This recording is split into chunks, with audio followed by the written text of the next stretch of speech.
Hi everyone. Today I'll teach you how to show or hide desktop icons on Windows 10. So let's start. Right-click on your desktop and go to the Personalize.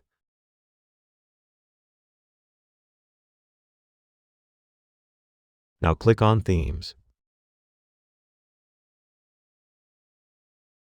And here you can see the option of Desktop Icon. Click on it. Now this small window is showing all desktop icons. You need to check a particular icon which you want to show on your desktop. After checking, click on Apply and then OK. You can hide your icons with the same method. You just need to uncheck an icon and then Apply and OK. Now icons are showing on desktop. That's it. Now you know how to show or hide desktop icons on Windows 10. I hope this video was helpful. Thanks for watching.